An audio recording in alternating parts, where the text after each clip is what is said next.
Oi pessoal, bom dia, boa tarde, boa noite, boa madrugada. Bora lá, muita fé, muita esperança. Pois é, professor, muita esperança. Turma, a gente está conversando então sobre medida de segurança. E aí a gente colocou qual é o prazo mínimo para a medida de segurança. O prazo mínimo é de 1 a 3 anos. E aí, passado esse prazo mínimo de 1 a 3 anos, anualmente o juiz faz nova perícia. Então o prazo mínimo é o prazo para a primeira perícia.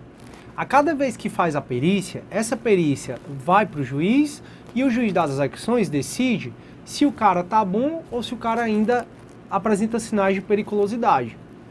Se a perícia, se o juiz acha que o cara ainda apresenta sinais de periculosidade, o juiz deixa ele ainda internado em medida de segurança.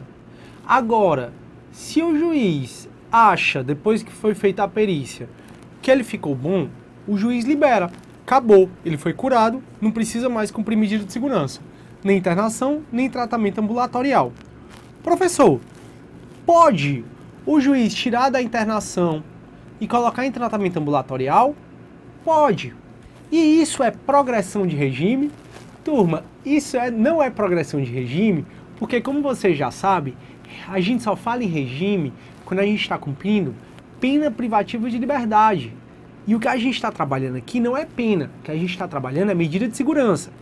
Então, no decorrer das perícias médicas, o juiz pode entender em tirar ele da internação e colocar em tratamento ambulatorial. Não tem problema, a gente vai ver até uma disposição nesse sentido.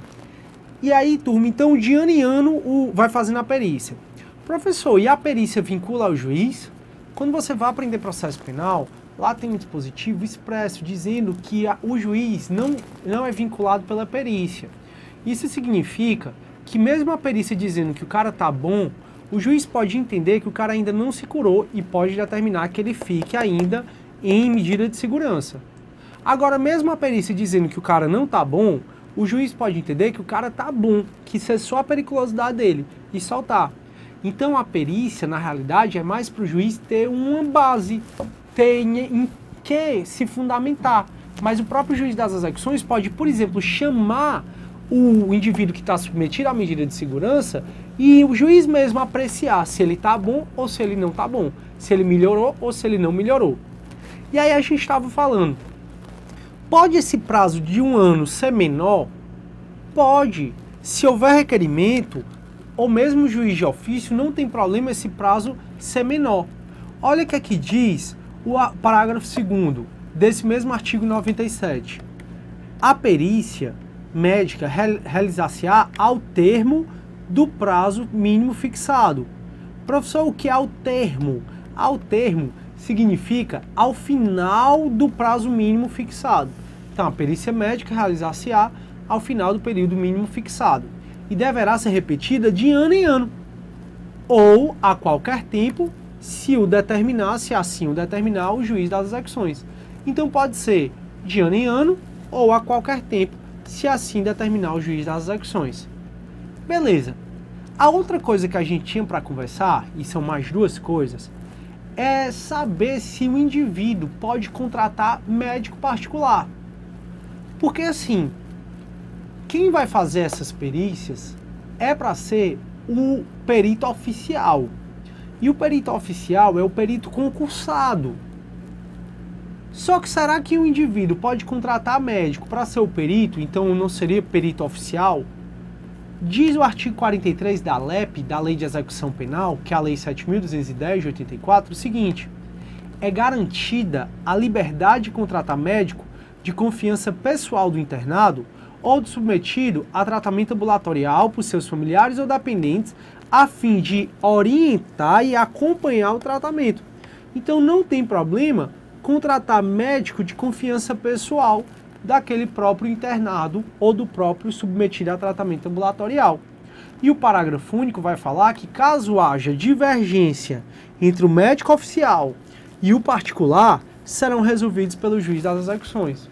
Então, caso o médico particular diga que o cara tá bom e o perito diga que o cara ainda não tá bom, aí quem vai resolver essa discórdia, essa desídia, é exatamente o juiz da vara das execuções penais. Então, se houver divergência entre o perito oficial e o médico contratado, quem resolve é o juiz da vara das execuções. Perfeito.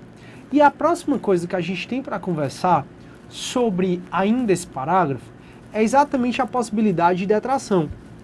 Não sei se você lembra que há a detração que está no artigo 42. A detração é a possibilidade de você abater da pena cumprida, da prisão que você passou no estrangeiro ou uma prisão provisória da sua pena definitiva. A gente até conversou. Às vezes acontece do cara responder o processo preso. E ele passa tanto tempo preso que quando sai a condenação dele, não precisa mais nele cumprir nada. Por que não precisa mais nele cumprir nada? Exatamente porque o que ele cumpriu antes de ser condenado computa de quando ele efetivamente foi condenado. Essa é a medida de segurança. Ou essa é a detração. E a detração ela serve não só para as penas cumpridas.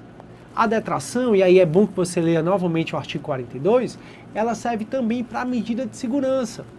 Então, se preventivamente, se provisoriamente, se antes da sentença o juiz aplicou medida de segurança ao indivíduo, o tempo que ele passou em medida de segurança diminui desse prazo mínimo.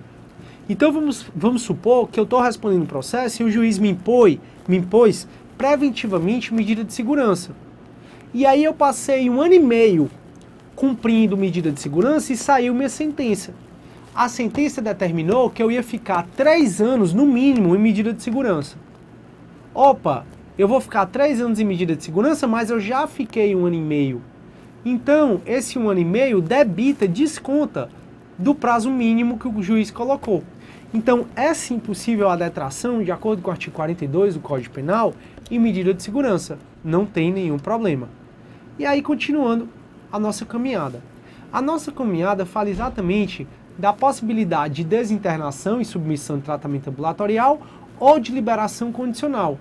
Olha o que é que diz o parágrafo 3º do artigo 97 do Código Penal.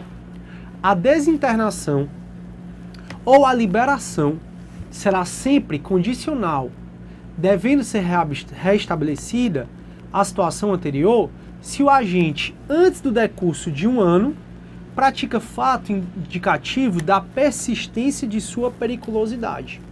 O que é isso? Desinternar é tirar da internação e submeter a tratamento ambulatorial. Liberar é liberar mesmo, ó, tu não precisa mais nem vir fazer tratamento ambulatorial. Mas tanto a desinternação como a liberação, elas são condicionais. Isso significa que o indivíduo que foi desinternado ou que foi submetido à liberação, ele vai ficar sendo apreciado, vai ficar sendo avaliado, examinado durante 1 ano. Se durante 1 ano ele basta praticar um fato, pessoal, não precisa ser nem ser crime mesmo. Basta praticar um fato indicativo da persistência da periculosidade. Um escândalo que ele fez, uma ameaça que ele fez. Se ele pratica um fato indicativo da sua periculosidade e persistência, ele pode voltar à situação anterior.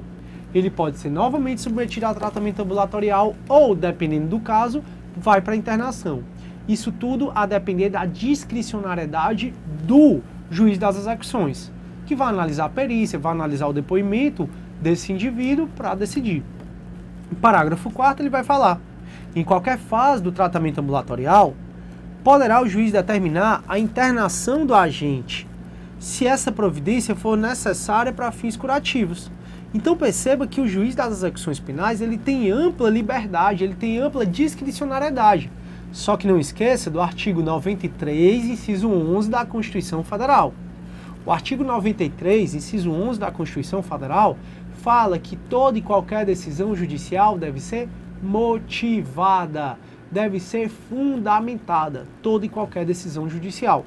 De forma que, pessoal, o juiz tem ampla liberdade para desinternar, para internar, para colocar liberação condicional, desde que ele motive, claro. E aí o 183 da LEP fala do caso de superveniência de doença mental na execução. Falei para vocês que a medida de segurança ela é aplicada para quando o indivíduo é inimputável, pode ser aplicada para quando o indivíduo é semi-imputável ou para quando sobrevém uma doença mental durante a execução penal.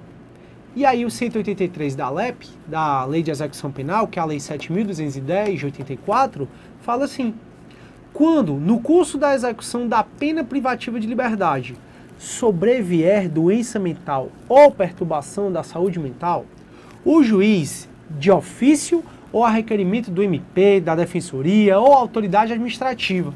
Professor, quem é essa autoridade administrativa? Ora, pessoal, a autoridade administrativa é o diretor da penitenciária. Então, quando, no curso da execução da pena privativa de liberdade, sobrevier doença mental ou perturbação de saúde mental, o juiz, de ofício ou a requerimento, seja do Ministério Público, da Defensoria Pública, da autoridade administrativa, poderá determinar a substituição da pena por medida de segurança. Aí é bom demais. Aí é ótimo, porque muitas vezes, se o cara é submetido à medida de segurança e passa lá o prazo mínimo e faz uma perícia e detecta que ele está bom, dependendo do caso, o juiz da execução penal pode até liberar. Então, ao invés do cara cumprir a pena toda, ele poderá cumprir só o prazo mínimo da medida de segurança. Então, vamos lá. Direitos do internado, o artigo 99 do Código Penal diz: o internado será recolhido a estabelecimento dotado de características hospitalares e será submetido a tratamento. Beleza, isso aí são direitos do internado. Ele tem direito a características hospitalares e vai ser submetido a tratamento. E aí, turma, as questões mais importantes sobre medida de segurança a gente já conversou. Próxima aula a gente vai falar de, agora, né, continuando a aula, a gente vai falar de reabilitação. É a última matéria desse módulo, que é uma matéria bem curtinha, reabilitação. E aí depois a gente passa a resolver o exercício. Eu trouxe todas as questões que eu achei de 2013. São 17 questões, salvo engano, de 2013. E aí, caso você queira fazer mais questões, tem vários sites de concurso público que você pode fazer isso. E aí, não só isso, mas também existem alguns módulos meus. Existem, por exemplo, o módulo da Polícia Federal, que é a resolução de questões para o CESP, PF, e que lá tem mais questões resolvidas por mim quando se trabalha com a lei de execução penal. Então você pode ir lá para a lei de execução penal que tem mais questões para a gente resolver. Beleza. Próxima matéria, turma, bem curtinha, prometo, é a reabilitação. A reabilitação, turma, ela atualmente ela não é nem tão utilizada, sabe? Na prática. Por quê? Porque olha o que diz o 93 do Código Penal. A reabilitação alcança quaisquer penas aplicadas em sentença definitiva, assegurando o condenado o sigilo dos registros sobre o seu processo. Não é a única, mas a principal finalidade, não é a única, mas a principal finalidade da reabilitação é exatamente garantir ao condenado o sigilo sobre o seu processo e sobre sua condenação. Ora, pessoal, o condenado por um crime, ele depois que sai da penitenciária, ele tem uma vida. Ele tem que arranjar um emprego, ele tem a família dele para cuidar, ele tem a reputação dele. E a reabilitação garante o sigilo do processo de condenação, porque você sabe que se você quiser colocar no site, digitar seu nome, vai aparecer lá todos os processos que correm contra você naquele tribunal. Pois é. Só que por que a reabilitação ela não tem sido mais nem tão utilizada? Porque quando a gente estuda a reabilitação, é dito que a reabilitação deve ser pedida decorrido 2 anos do dia em que foi extinta de qualquer modo a pena. Então o artigo 94 diz que a reabilitação só pode ser requerida depois de cumprir 2 anos da pena. Depois que a pena acabou, 2 anos depois você pode pedir a reabilitação. Ou seja, depois de 2 anos que foi extinta a sua pena. Só que a LEP, que é a Lei 7.210 de 84, no artigo 202, fala que quando há extinção da pena, já fica assegurado o sigilo do processo de condenação. Em outras palavras, enquanto o Código Penal, para conceder a reabilitação, ele exige que passe no mínimo 2 anos de que você cumpriu a pena e ainda haja requerimento, a LEP, ela prevê, pessoal, que o indivíduo tem direito ao sigilo do seu processo de julgamento quando extinta a pena. E é automático. Não precisa passar esses 2 anos e não precisa ele requerer. Olha o que aqui diz o artigo 202 da LEP. Cumprida ou extinta a pena, não constarão da folha corrida atestados ou certidões fornecidas por qualquer autoridade policial ou por auxiliares da justiça qualquer notícia referente à condenação, salvo para instruir processo pela prática de nova infração penal ou em outros casos expressa em leis. Então veja, o principal objetivo da reabilitação, quando ela surgiu, foi exatamente a possibilidade de assegurar ao condenado o sigilo da condenação dele. Só que a reabilitação, como a gente está vendo, ela só pode ser requerida 2 anos depois de extinta a pena e tem que ter requerimento. A gente não usa mais a reabilitação, não para esse caso, usa para outros que não são tão importantes, vou conversar quais são, porque o artigo 202 da LEP garante que extinta a pena, independentemente de requerimento do cara, extinta a pena, fica sigiloso qualquer tipo de informação sobre a sua condenação. Só vai poder se falar, depois de extinta a pena, da condenação do indivíduo, caso seja para instruir um processo pela prática de nova infração. Aí sim é possível. Beleza. E o parágrafo único desse mesmo dispositivo do 93, ele vai dizer assim: a reabilitação poderá também atingir os efeitos da condenação previstos no artigo 92 desse Código, vedada a reintegração na mesma situação anterior, nos casos do inciso 1 ou 2 do mesmo artigo. Como eu falei para vocês, o principal efeito da reabilitação é garantir o sigilo do processo da condenação do indivíduo depois que ele cumpre pena. Só que, como vocês estão observando, o parágrafo único, ele fala que a reabilitação também pode alcançar efeitos da condenação previstos no artigo 92. Não sei se vocês lembram, quando a gente estudou efeito da condenação, eu falei para vocês que o artigo 92 tem efeitos não automáticos da condenação. E quais são os efeitos não automáticos da condenação? É a perda de cargo, emprego ou função pública. Sempre? Não sempre. Só quando ocorrer por violação a deveres inerentes ao ofício, aquela profissão. Então, a perda de cargo ou função pública, a incapacidade para o exercício do poder familiar, tutela ou curatela, quando for o crime contra tutelado, curatelado ou ainda contra filho, e a inabilitação para dirigir veículo, quando o veículo foi utilizado para a prática de veículo automotor. Então, no artigo 92 do Código Penal, a gente tem 3 efeitos não automáticos da condenação. Significa que o juiz vai ter que motivar para existir quaisquer desses efeitos não automáticos da condenação. Pois é, a perda do cargo, emprego ou função pública, se for o crime praticado com violação ao dever, a incapacidade para exercício do poder familiar, tutela ou curatela, se o crime for contra filho, tutelado ou curatelado, ou ainda a inabilitação para dirigir veículo. Acontece, turma, que os 2 primeiros, tanto o inciso 1º como o inciso 2º, a gente fala que ele só tem a reabilitação parcial.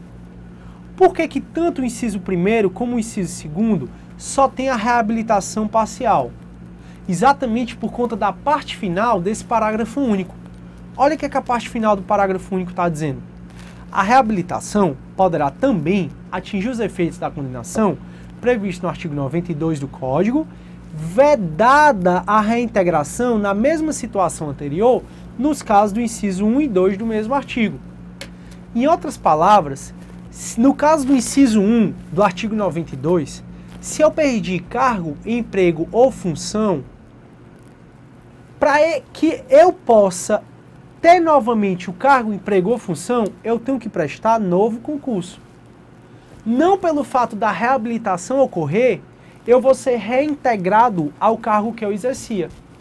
Então, se um funcionário público ele perde o cargo porque ele cometeu corrupção passiva, por exemplo, depois de 2 anos, quando ele vai pedir a reabilitação, ele não pode ser reintegrado àquele mesmo cargo, salvo se ele fizer novo concurso público.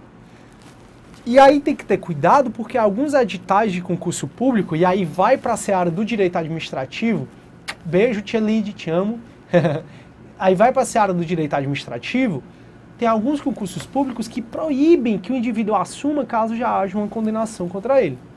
Então a reabilitação do inciso 1 e o 2 é parcial, porque no inciso 1 ele tem que prestar novo concurso público e no inciso 2 ele só pode ter poder familiar sobre outros filhos e não sobre aquele mesmo filho.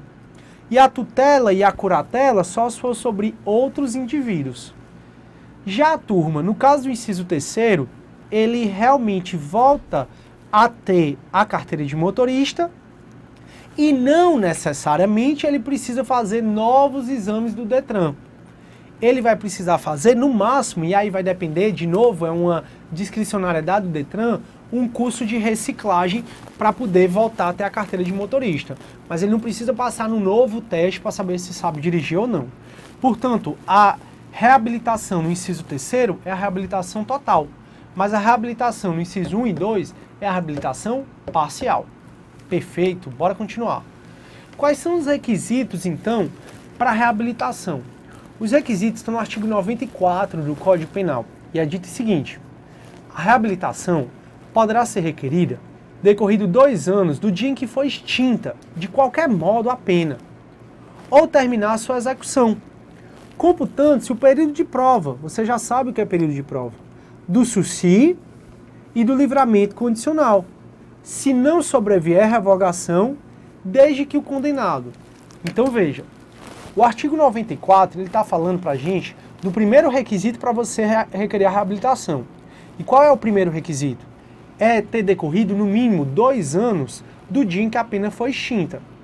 E nesses 2 anos, conta o período de prova do SUSI e do livramento condicional, desde que não haja revogação do SUSI ou do livramento condicional. Desde que não haja revogação do SUSI ou do livramento condicional.